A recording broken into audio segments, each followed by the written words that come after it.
Au cœur de Jérusalem, un homme devenait la voix de ce que beaucoup craignaient d'entendre. Jérémie, le prophète qui pleurait, n'était pas seulement un porte-parole de Dieu, mais un survivant d'une bataille silencieuse qui résonnait à travers les siècles. Avez-vous déjà réfléchi au poids qu'il portait? Le rejet, la douleur et l'angoisse étaient toujours à sa porte, comme des ombres qui ne se dissipaient jamais. Ses larmes étaient un cri assourdissant à une époque d'apathie. En tant que messager au milieu d'un peuple indifférent, Jérémie faisait face non seulement à la persécution, mais aussi à une torture émotionnelle et physique. Quel type de courage faut-il pour continuer à parler lorsque ceux qui vous entourent préfèrent le silence? Qu'est-ce qui pousse un homme à persister dans sa mission, même lorsque l'espoir semble lointain? Alors que les murs de Jérusalem se refermaient, il devenait un symbole de résistance. Ces mots, souvent ignorés, étaient des semences qui germeraient dans les temps futurs. Que pouvons-nous apprendre de son histoire de foi et de souffrance? Le parcours de Jérémie nous invite à réfléchir sur la véritable nature du courage face à l'adversité. Jérémie est né à une époque troublée, à la fin du 7e siècle à Baver-Joussé, dans une petite ville appelée Anathoth, située à quelques kilomètres de Jérusalem. Le contexte historique dans lequel il vivait était marqué par de grands changements politiques et sociaux. Le royaume de Juda faisait face à la menace constante des puissances étrangères, notamment l'Assyrie et plus tard Babylone. C'était une période d'instabilité où la foi et la morale étaient mises à l'épreuve et où l'idolâtrie se répandait parmi le peuple. Les traditions et l'alliance avec Dieu étaient constamment défiées par des pratiques païennes, et Jérémie se retrouvait au cœur de cette tempête. Le contexte historique incluait également l'ascension de nouveaux dirigeants, comme le roi Josias, qui tenta d'implémenter des réformes religieuses et de restaurer le culte au Dieu d'Israël. Cependant, même avec ces tentatives de retour à une adoration véritable, les racines de la corruption et de l'infidélité étaient profondes. Jérémie, en tant que jeune prophète, voyait l'urgence d'un retour authentique à Dieu et réalisait que son rôle serait de servir de voix d'avertissement à un moment où beaucoup préféraient ignorer la réalité spirituelle du pays. Au cours de la vie de Jérémie, Jérusalem a connu plusieurs transformations, et le temple, qui devait être le centre d'adoration, est devenu un symbole d'hypocrisie. Le peuple croyait qu'il bénéficiait d'une protection inébranlable simplement parce qu'il avait le temple dans sa ville. Mais Jérémie savait que la véritable sécurité venait de l'obéissance à Dieu. Il s'efforça de faire comprendre au peuple que la présence du temple n'était pas une assurance contre les conséquences de leurs actes, ce qui le plaçait en conflit constant. En plus des tensions internes, le contexte extérieur était également préoccupant. Babylone, sous le commandement de Nabuchodonosor, était en ascension et allait devenir une grande menace pour le royaume de Juda. Jérémie, conscient de cette réalité, ressentait le besoin d'avertir le peuple sur le jugement imminent. Il allait devenir la voix qui criait dans le désert, mais ces messages d'avertissement étaient souvent ignorés. C'était un temps de crise, et Jérémie savait que sa mission était fondamentale pour l'avenir de son peuple. Ainsi, le contexte historique de la vie de Jérémie n'a pas seulement façonné son message, mais lui a également imposé un poids émotionnel et spirituel immense. Il vivait à une époque de transition où l'espoir et la désillusion coexistaient. Jérémie n'était pas un observateur passif, il était profondément impliqué dans la vie de son peuple, luttant contre l'apathie et le désespoir qui entouraient son ministère. Chaque mot qu'il prononçait portait le poids de son époque, et cela deviendrait un thème récurrent tout au long de sa vie. L'appel de Jérémie est l'une des narrations les plus puissantes de la Bible. Dès son jeune âge, il a été choisi par Dieu pour être un prophète, et sa réponse initiale fut l'hésitation et la peur. Jérémie, fils de Hilkia, se sentait inadéquat pour la tâche qui lui était confiée. Il exprima sa peur avec les mots « Ah Seigneur Dieu, je ne sais pas parler, car je suis très jeune. » Cette réaction est courante chez beaucoup de ceux qui sont appelés par Dieu et reflète la vulnérabilité humaine face à une mission aussi grande. Cependant, Dieu ne se laissa pas intimider par l'insécurité de Jérémie. Il réaffirma son appel, disant « Ne dis pas, je suis seulement un enfant. Tu iras vers tous ceux à qui je t'enverrai, et tu diras tout ce que je t'ordonnerai. Cette affirmation souligne la souveraineté de Dieu dans le choix de ceux qu'il désire pour accomplir ses promesses et ses messages. À partir de ce moment, Jérémie fut doté de courage et de la certitude qu'il n'était pas seul dans sa mission. Dieu lui-même serait avec lui, le protégeant et le guidant. La mission de Jérémie était claire. Il devait être la voix de Dieu au milieu d'un peuple qui s'écartait du droit chemin. Ces messages ne seraient pas faciles à entendre, car ils comprenaient des avertissements sur le jugement et la nécessité de repentance. Jérémie a été appelé à confronter des rois, des prêtres et le peuple en général, défiant leurs croyances et pratiques. Cette tâche exigeait non seulement du courage, mais aussi une profonde sensibilité à ce que Dieu souhaitait communiquer. En plus d'être un messager de jugement, Jérémie avait aussi la responsabilité d'offrir de l'espoir. Il n'était pas seulement un prophète du désespoir, mais quelqu'un qui parlait également de la restauration et de la miséricorde de Dieu. Au milieu de ces avertissements, il apportait la promesse d'une nouvelle alliance, où Dieu écrirait ses lois dans le cœur de son peuple. Cette dualité dans sa mission, de condamnation et d'espoir, rendait son rôle encore plus complexe et difficile. Ainsi, l'appel de Jérémie n'était pas simplement une tâche à accomplir, c'était un mode de vie. Il deviendrait un symbole de résistance en un temps d'apostasie, et sa disposition à écouter et à obéir à Dieu, malgré ses peurs, façonnerait son héritage en tant que l'un des plus grands prophètes d'Israël. Sa mission prophétique ne se limitait pas à son époque, mais résonnerait à travers les générations, laissant un impact durable sur l'histoire de la foi. Les messages de Jérémie résonnaient comme un écho d'avertissement au milieu de la désobéissance du peuple. Il n'hésitait pas à proclamer le jugement de Dieu sur Juda, avertissant que l'infidélité et l'idolâtrie mèneraient à la destruction. Son langage était fort et direct, reflétant l'urgence de la situation. Jérémie parlait non seulement en tant que prophète, mais comme quelqu'un qui se souciait profondément du destin de sa nation. Il appelait à la repentance, demandant au peuple d'abandonner ses voies perverses et de revenir à Dieu. Un des thèmes centraux de ces messages était l'avertissement concernant l'invasion babylonienne. Jérémie disait au peuple que s'il continuait à désobéir, la ville de Jérusalem serait assiégée et le temple détruit. Cette idée était dévastatrice pour les habitants de Juda, qui voyaient le temple comme un symbole de sécurité. Cependant, Jérémie insistait sur le fait que la protection ne venait pas des bâtiments, mais d'une relation juste avec Dieu. L'insistance de son message de jugement reflétait l'urgence qu'il ressentait dans son âme. De plus, Jérémie ne se contentait pas de parler du jugement imminent, il proclamait également la nécessité d'une repentance véritable. Il exhortait le peuple à se tourner vers Dieu de tout leur cœur, à pratiquer la justice et à s'occuper des opprimés. Ces paroles étaient un appel à l'action, une invitation pour que le peuple reconsidère ses choix et recherche la véritable adoration.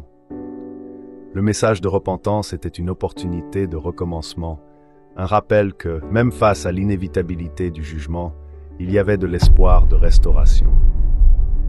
La résistance du peuple à ces messages fut l'un des plus grands défis auxquels Jérémie fut confronté.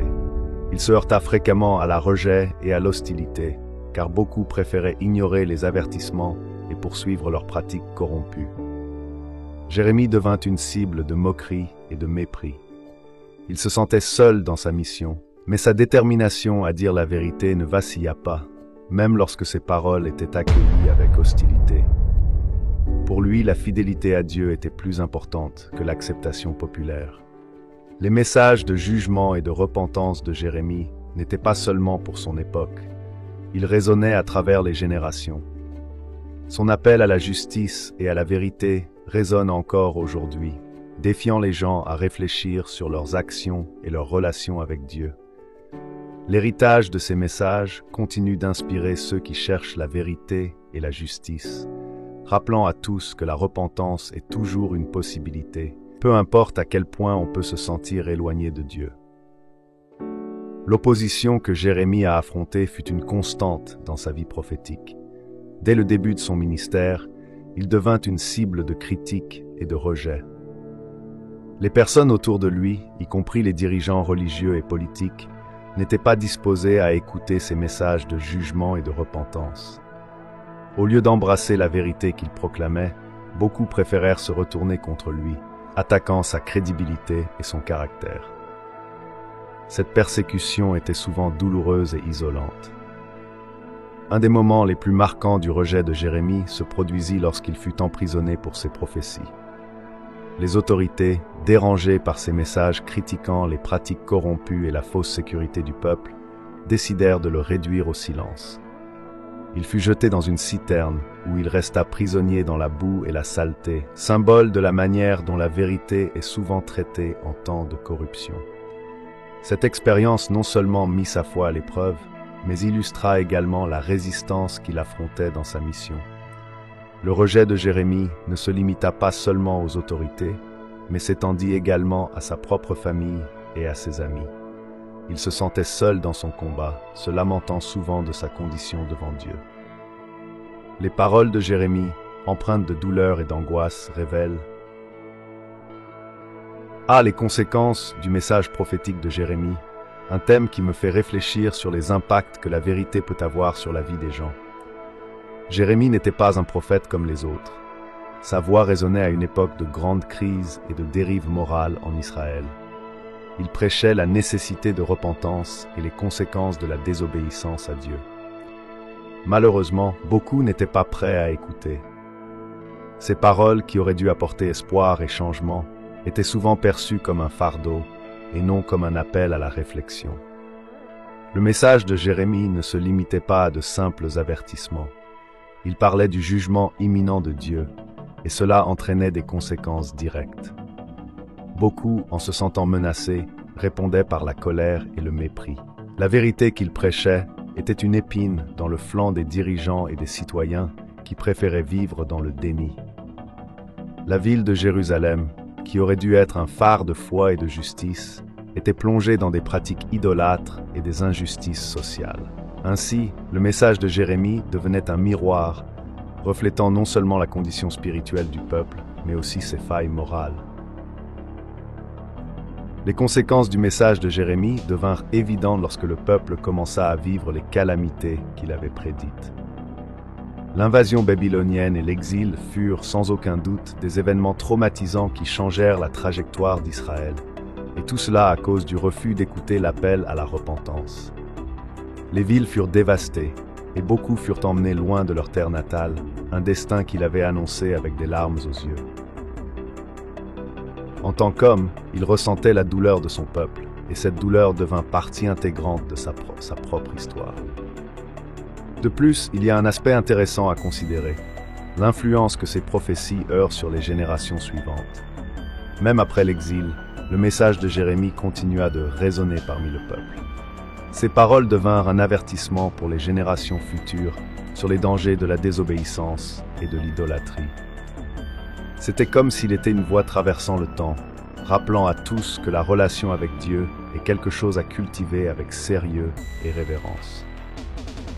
Ainsi, ces messages, bien que d'abord rejetés, prirent un nouveau sens à mesure que le peuple commençait à comprendre les profondes conséquences de ses actions.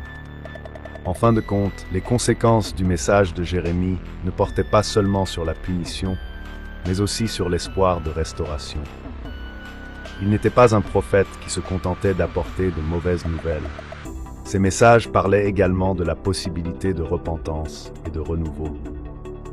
Les larmes qu'il versa n'étaient pas seulement de douleur, mais aussi d'amour et de désir de voir son peuple revenir sur des chemins justes. Par conséquent, même au milieu de tant de tragédies, sa voix résonnait avec un appel à l'espoir, une lumière au bout du tunnel que beaucoup étaient encore réticents à voir. Lorsque nous parlons de l'emprisonnement et de la torture de Jérémie, il est impossible de ne pas ressentir une certaine indignation. Un homme qui consacra sa vie à alerter son peuple sur les dangers qu'il affrontait, finit par devenir la cible du propre rejet qu'il tentait de combattre. L'emprisonnement de Jérémie ne fut pas seulement un acte de violence, ce fut un reflet de la peur que les dirigeants et les autorités ressentaient face à la vérité qu'il prêchait. Il savait que ses paroles avaient le pouvoir de ébranler les structures de pouvoir établies, et la réponse fut une répression brutale. Dès le début de son ministère, Jérémie rencontra de la résistance, mais la situation s'aggrava lorsque ses prophéties commencèrent à se réaliser. Il fut emprisonné non seulement pour avoir dit la vérité, mais pour être un symbole de ce qu'il ne voulait pas affronter. Le sentiment d'impuissance face à la vérité qu'il apportait entraîna une série d'abus et de tortures. Ce qui m'impacte le plus, c'est que, même au milieu de la souffrance, Jérémie resta ferme dans sa foi. Il savait que sa mission était plus importante que son bien-être personnel, et cela est admirable. Les tortures qu'il subit n'étaient pas seulement physiques. Il dut également supporter une torture émotionnelle et spirituelle. La solitude de l'emprisonnement, la sensation de trahison de la part de son propre peuple, et la douleur de voir la ville qu'il aimait s'effondrer sous la pression du péché et de la désobéissance. Ces expériences renforcèrent encore son message, le rendant plus profond et chargé de sens. La douleur devenait partie de son discours, et malgré cela, il continuait à appeler à la repentance et au changement. Le roi Joachim et d'autres autorités étaient tellement préoccupés par le maintien de leurs propres intérêts qu'ils n'hésitèrent pas à faire taire la voix de Jérémie. Son emprisonnement était une tentative de faire taire la vérité, mais l'ironie est que, même dans sa cellule, il réussit à transmettre des messages d'espoir et d'avertissement. L'histoire nous montre que la vérité, aussi réprimée soit-elle, trouve toujours un moyen de se manifester. Et cela nous enseigne quelque chose sur la résilience de la foi et de la mission prophétique, qui ne s'effondre pas devant l'adversité. Enfin, l'emprisonnement de Jérémie n'était pas seulement une question d'injustice, c'était une opportunité pour lui d'approfondir sa relation avec Dieu. Pendant les moments de douleur et de solitude, il a trouvé du réconfort dans les promesses divines. Son expérience nous rappelle que, même dans les circonstances les plus sombres, la lumière de la foi peut briller intensément. Jérémie, malgré tout, a continué à être un porte-parole de Dieu, et c'est quelque chose que nous devons toujours garder à l'esprit lorsque nous parlons de la lutte pour la vérité. Lorsque je regarde le rôle du roi Joachim et des chefs religieux dans la persécution de Jérémie, je ressens que nous sommes face à une véritable tragédie humaine. Joachim, un roi qui aurait dû être un exemple de leadership et de justice, s'est laissé emporter par la corruption et la peur. Lui, avec les chefs religieux de l'époque, n'a pas seulement ignoré les avertissements du prophète, mais a également décidé de le réduire au silence de toutes les manières possibles. C'est un scénario qui nous pousse à réfléchir sur la manière dont le pouvoir peut corrompre et déformer la vérité. Le roi Joachim n'était pas seulement préoccupé par son image, il craignait de perdre le contrôle sur le peuple. Les paroles de Jérémie étaient comme une bombe à retardement, prête à exploser au milieu de son règne. Ainsi, au lieu d'écouter et de rechercher la réconciliation, il a opté pour la répression. Sa décision de persécuter Jérémie a non seulement révélé sa faiblesse, mais a également exposé la fragilité d'un système qui n'était pas disposé à affronter ses failles. L'histoire nous enseigne que le pouvoir choisit souvent l'ignorance plutôt que la responsabilité. Les chefs religieux, qui auraient dû être les gardiens de la foi et de la morale, sont également devenus complices de cette persécution. Ils ont préféré s'allier au roi, cherchant à maintenir leur position de privilège plutôt que de défendre la justice. C'est extrêmement triste, car cela montre que, dans de nombreux cas, la recherche du pouvoir peut éclipser la mission spirituelle. Jérémie, avec son message de repentance et son appel à la conversion, défiait à la fois le roi et les chefs religieux, et cette résistance s'est transformée en persécution. La combinaison de la peur et de la cupidité a conduit à une situation où la voix prophétique de Jérémie a été réduite au silence. Les conséquences de cette persécution ont été dévastatrices. Le peuple, au lieu d'écouter le message de repentance, s'est retrouvé plongé dans un cycle de désobéissance et de désespoir. La vérité est devenue une victime, tandis que des dirigeants qui auraient dû guider le peuple vers Dieu étaient seulement préoccupés par la garantie de leur propre position et sécurité. Cependant, il est important de rappeler que l'histoire ne se termine pas avec la persécution.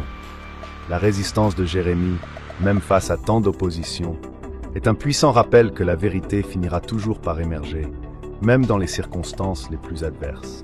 Les dirigeants qui s'y sont opposés ont peut-être réussi à réduire temporairement sa voix au silence. Mais les paroles de Jérémie continuent à résonner à travers les âges, défiant chaque génération à écouter et à répondre à l'appel de Dieu. Ah, Jérémie, le prophète qui n'a pas eu peur d'exposer ses vulnérabilités. Ses lettres, en particulier celles qui reflètent ses lamentations, sont un véritable témoignage du poids qu'il portait dans son cœur. Il ne parlait pas seulement du jugement et de la nécessité de repentance, mais se permettait également de ressentir et d'exprimer la douleur qu'il observait autour de lui. Si vous avez déjà une journée vraiment lourde, vous pouvez imaginer comment il se sentait, non seulement à cause des événements qu'il était témoin, mais aussi en raison du manque de compréhension des gens sur la gravité de la situation. Dans ses lettres, Jérémie parle d'un profond lamentation, presque comme un exutoire de quelqu'un qui se sent incompris et solitaire. Il est impressionnant de voir comment il se place dans la position d'intercesseur, quelqu'un qui, même au milieu de sa douleur, se soucie encore de son peuple. Il exprime non seulement son angoisse personnelle, mais aussi sa tristesse de voir la nation s'éloigner de Dieu. Cela me fait penser à la façon dont, parfois, nous pouvons nous sentir isolés dans nos propres sentiments, même lorsque nous sommes entourés d'autres personnes. Un des aspects les plus touchants des lettres de Jérémie est la manière dont il articule son angoisse. Il utilise un langage poétique, rempli de métaphores et d'images vives, ce qui rend ses lamentations encore plus frappantes.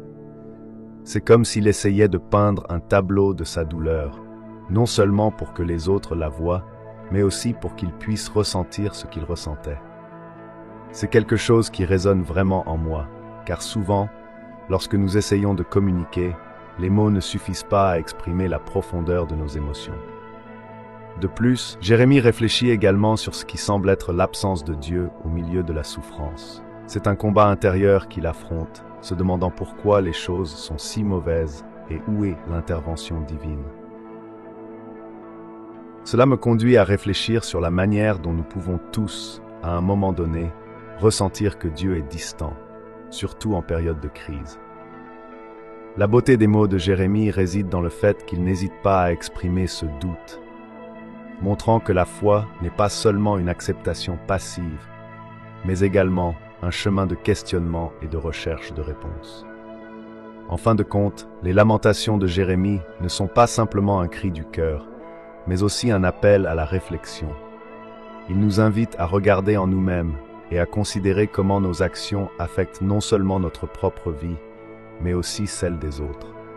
C'est un rappel que, même au milieu de la douleur, il y a de la place pour l'espoir et la possibilité de rédemption. Les lettres de Jérémie deviennent ainsi un témoignage non seulement de sa souffrance, mais aussi de sa quête incessante pour un avenir meilleur pour son peuple. Quand on parle des prophéties de Jérémie, il est impossible de ne pas reconnaître la profondeur et la pertinence qu'elles ont tant pour la théologie juive que pour la chrétienne.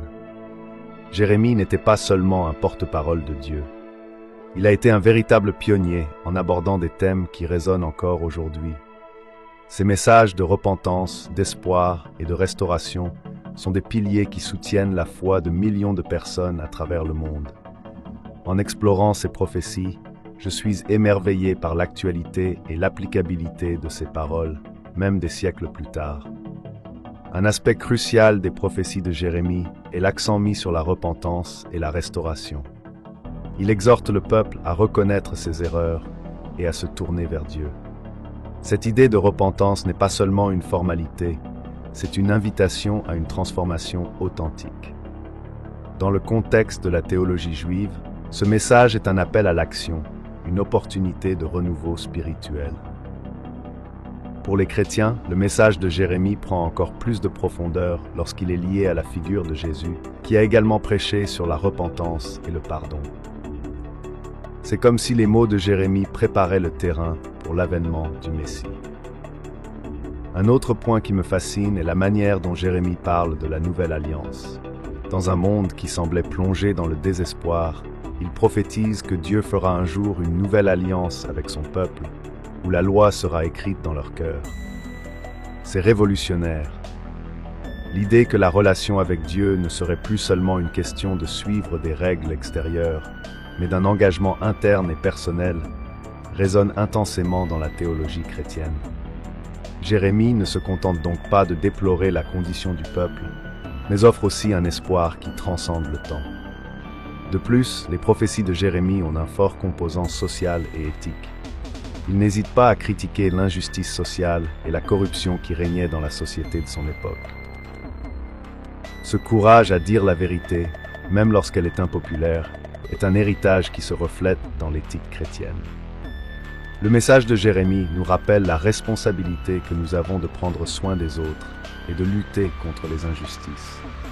Cela est particulièrement pertinent aujourd'hui, alors que tant de questions sociales nécessitent d'être abordées avec urgence et compassion. Enfin, l'influence des prophéties de Jérémie s'étend non seulement à la théologie, mais aussi à la littérature et à l'art. Ces mots ont inspiré des poètes, des artistes et des écrivains à travers les siècles. La manière dont il exprime sa douleur, son espoir et sa foi est devenue un modèle pour beaucoup qui cherchent à donner voix à leurs propres expériences. Il est indéniable que l'héritage de Jérémie transcende le temps et l'espace, faisant de lui une figure centrale non seulement dans la religion, mais aussi dans la culture. L'héritage de Jérémie est une tapisserie riche et complexe qui s'entrelace avec l'histoire de la littérature et de l'art au fil des siècles. Il n'est pas seulement une figure religieuse, il est une icône culturelle qui résonne dans diverses expressions artistiques. Quand je pense à Jérémie, j'imagine un prophète qui non seulement a parlé de questions spirituelles, mais qui est également devenu une source d'inspiration pour des poètes, des écrivains et des artistes cherchant à comprendre et à exprimer la condition humaine. Les mots de Jérémie, avec leur charge émotionnelle intense, possèdent un pouvoir presque poétique. Sa capacité à transmettre la douleur, l'espoir et le désir de justice a conduit de nombreux individus à se tourner vers ces messages en quête de réconfort et de compréhension. Les poètes, en particulier, ont été profondément influencés par son langage riche et ses métaphores évocatrices. Le style de Jérémie, qui allie lamentation et espoir, résonne encore aujourd'hui, permettant à sa voix d'écho dans les pages de la littérature contemporaine. De plus, la figure de Jérémie en tant que prophète souffrant a inspiré d'innombrables œuvres d'art à travers l'histoire. Des artistes, des anciens aux modernes, ont été attirés par sa narration de lutte et de persévérance. Des peintures, des sculptures et des pièces de théâtre ont représenté Jérémie en des moments d'angoisse et de réflexion, capturant l'essence de son message. Cette représentation artistique aide à humaniser la figure du prophète, permettant au public de se connecter plus profondément avec ses expériences. Dans un sens plus large, l'héritage de Jérémie se reflète également dans la manière dont nous abordons des thèmes tels que la justice, le repentir et l'espoir dans l'art. Son œuvre invite les artistes à explorer la complexité de la condition humaine, à remettre en question la moralité de la société et à exprimer la douleur et la beauté de la vie. Cette influence est visible dans de nombreuses œuvres qui traitent de questions sociales et éthiques, montrant que le message de Jérémie reste pertinent dans un monde qui continue de faire face à des défis similaires. Enfin, en réfléchissant sur l'héritage de Jérémie, il est évident qu'il transcende les barrières du temps et de la culture. Ses paroles et sa vie continuent d'inspirer et de défier ceux qui cherchent la vérité et la justice. Son influence dans la littérature et l'art témoigne de l'impact qu'un seul individu peut avoir en se levant au milieu de l'adversité et en parlant au nom de Dieu, devenant ainsi une voix durable qui résonne à travers les générations. Ainsi, tout au long de sa vie, Jérémie nous enseigne que la vraie foi est souvent marquée par la souffrance et le rejet. Mais la question qui demeure est, jusqu'où iriez-vous pour ce en quoi vous croyez? Le prophète pleurait non seulement pour sa douleur, mais pour un peuple qui s'éloignait de Dieu, pour une nation qui ignorait ses avertissements. Imaginez sa solitude, ressentant le poids d'un message que peu voulaient l'entendre. Vous êtes-vous déjà senti ainsi? Avez-vous déjà dû lutter seul pour vos convictions? C'est l'essence du parcours de Jérémie. Il ne se contentait pas de prophétiser. Il vivait chaque mot, chaque larme, chaque moment d'angoisse. Et aujourd'hui, en réfléchissant à son histoire, nous pouvons nous demander comment pouvons-nous être des voix d'espoir en des temps difficiles? Sommes-nous prêts à être comme Jérémie, même lorsque le chemin devient désolant? Si vous avez été ému par cette histoire, partagez dans les commentaires comment vous gérez vos propres combats. Et souvenez-vous, chaque larme, chaque lutte est une opportunité de croissance. Abonnez-vous à la chaîne pour plus d'histoires qui touchent l'âme et défient notre foi. Explorons ensemble davantage sur la Bible et les signes de la fin des temps.